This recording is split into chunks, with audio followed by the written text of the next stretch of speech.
We cannot fully understand English poets like Wordsworth, Byron, or Shelley till we view them against their political background. But it is not so with Tennyson, who was born in 1809 and died in 1892.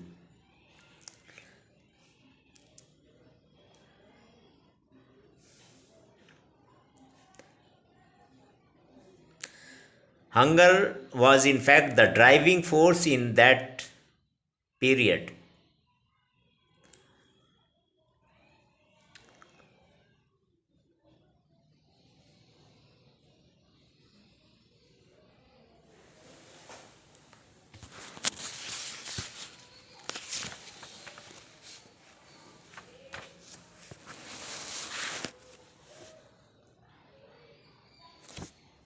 Tennyson was very deeply disturbed by the repercussions of evolutionary doctrine on the belief in personal immortality, which was the heart of his creed.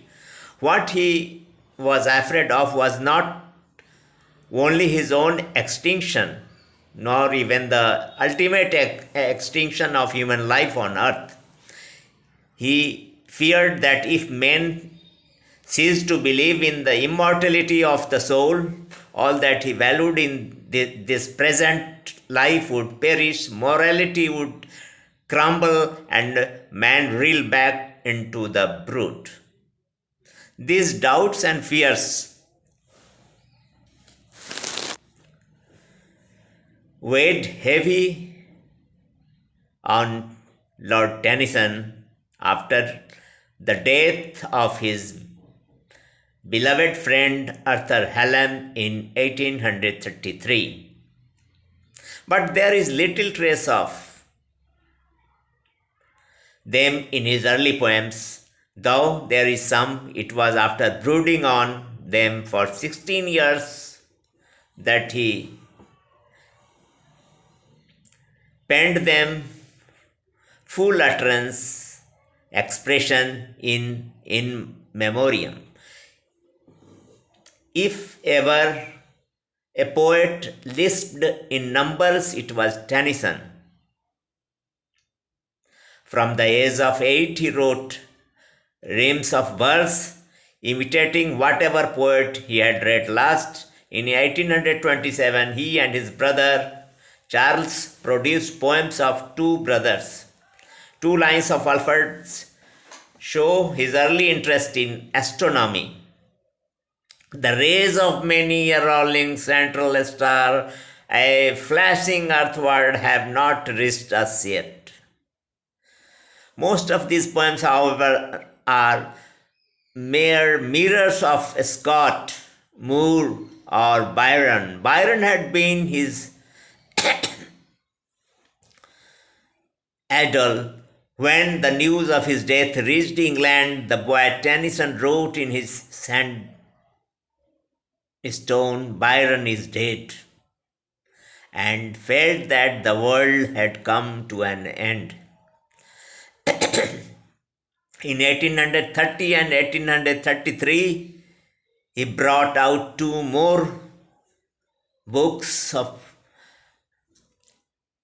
but they were so mauled, hurt by some of the reviewers, that he drew back into his workshop of poetry and published no more for about 9 years. The reviewers had some excuse for their savagery. There was a good deal of triviality and mischievousness in these volumes, but any critic with an eye and an ear ought to have discovered that Here was a coming poet. The two volumes of 1842 proved triumphantly that he had come. The poems of 1842 were partly new, partly redactions of earlier poems, marvelously recomposed, well composed, chastened, or made rich. They are not prophetic expressions, nor except for break, break, break, are they lyrical cries of passion or pain. In the main, they are studies in which the artist seeks by every refinement of diction and meter to paint a picture which shall perfectly communicate a mood. The subjects are drawn mostly from Greek legend, Arthurian romance, or English country life.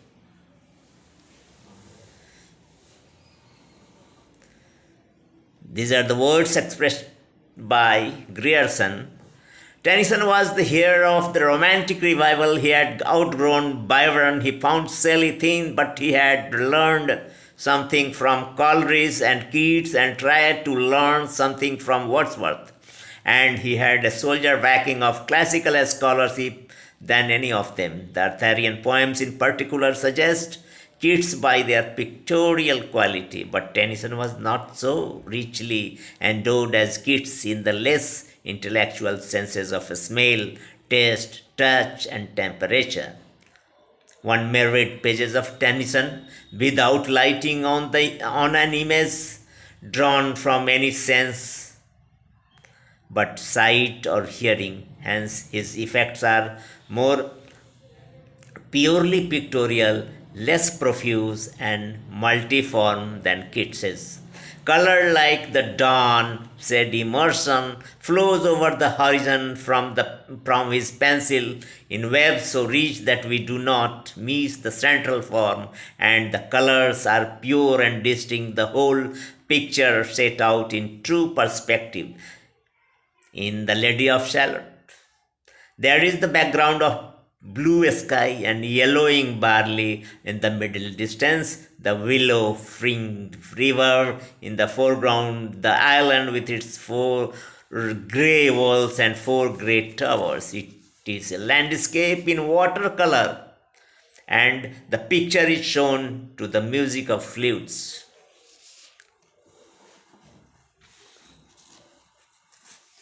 Tennyson did not invent many new meters, but he could use every melodic device of alliteration, assonance, and quantity.